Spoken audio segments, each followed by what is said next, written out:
Breaking news, মধ্যপ্রাচ্যের উত্তেজনা আরও বেড়ে গেছে। থাকছে প্রতিবেদনে। যারা সারা দেশের সব খবর পেতে চান দ্রুত চ্যানেলটাকে সাবস্ক্রাইব করে রাখুন। যুক্তরাষ্ট্রের সামরিক বাহিনী ইরানের বন্দর ও উপকূলীয় এলাকায় আনুষ্ঠানিকভাবে নৌ অবরোধ শুরু করছে। বাংলাদেশের সময় রাত ৮টার দিকে এই অভিযান কার্যকর হয়, যা আন্তর্জাতিক অঙ্গনে আরও নতুন করে উদ্বেগ সৃষ্টি করছে।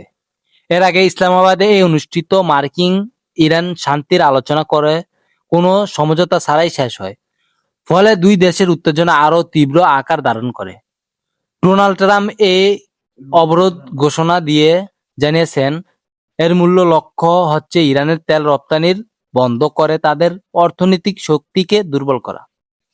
এদিকে আন্তর্জাতিক বাজারে তেলের দাম $100 উপরে উঠে গেছে এবং বৈশ্বিক শেয়ার বাজারে বড় ধরনের পতন লক্ষ্য করা যাচ্ছে। বিশেষজ্ঞরা বলছে এই অবরোধ ইরানের জাহাজগুলোকে লক্ষ্য করে প্রচলিত হচ্ছে। তবে গুরুত্বপূর্ণ বাণিজ্যিক পথ হরমুজ প্রণালী এখনো পুরোপুরি বন্ধ করা হয়নি, যাতে অন্য দেশের জাহাজ চলাচল চালু থাকে। বিশ্ব পরিস্থিতি দ্রুত পরিবর্তন হচ্ছে। আরো আপডেট পেতে আমাদের চ্যানেলটাকে সাবস্ক্রাইব করে পাশে থাকুন।